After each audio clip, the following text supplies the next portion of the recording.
बाबा तय कुल्हा में खड़ा होके काबर रहो बाबा और तो आंखें में आंसू।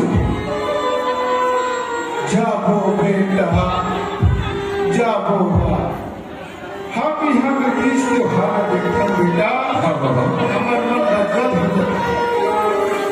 पर आज के बिगड़े हालात देखा बेटा, हाँ बाबा ये हमारे छत्तीसगढ़ के परंपरा सुबह कर्मा ददरिया पंथी बनवाने था, ये सब लद्दाख में चाहिए। नहीं बाबा ते ओकर बड़ चिंता बाबा। बाबा हमारे जे छत्तीसगढ़ मातारी नाचा पार्टी मंजूर के परन वाला भैया मन हमारे छत्तीसगढ़ की परंपरा ज्योत जमारा गौरी गौरा पंथी राउत नाचा सुआ कर्मा ददरिया सब बोल लेके आते बाबा ते ओकर बड़ चिंता बेटा, जब तक ले हमारे जानवर चले, हाँ बाबा हम अपन परंपरा निभाए।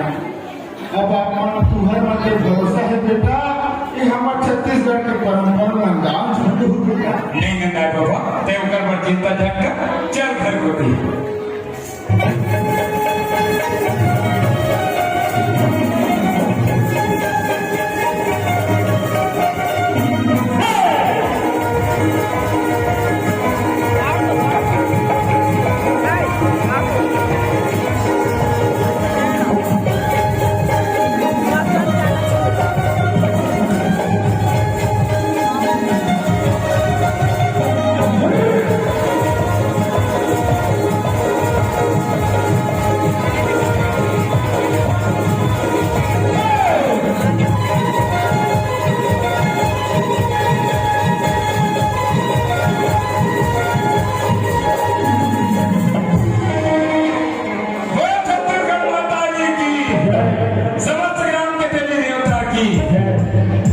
छत्तीसगढ़ महतारी नाचा पार्टी या मंदिरों चंपारण धाम के डहले अब सब समस्त ग्रामवासी दाई दीदी भैया मल्ला चरण छूके प्रणाम हुए। राजीव लोचन महापुरेश्वर अब सिरपुर धाम है सुरता या थे गिरपुरी जी हम घासीदास बाबा के धाम है धाम है धाम है। एक बार दोनों हाथ ऊपर उठा के माता रानी के नाम से जोर से जयकारा हो जाए। आप सबसे निवेदन दाई दीदी भैया मन से बोल गुरुदेव मैया की, सत्य दरबार की। धन धन भारत माँ के बोली, धन धन हिंदू से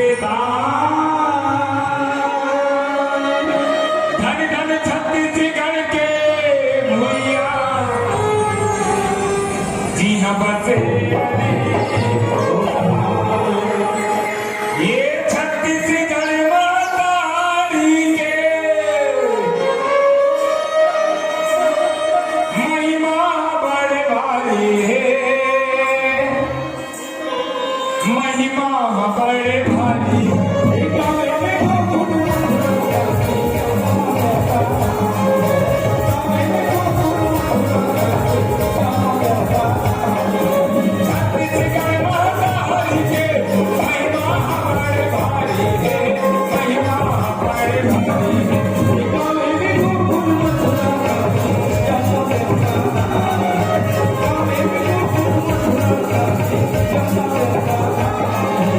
छत्तीसगढ़ माता हरि के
नमन रामा के गाय धरती के भार उठाए हिलाए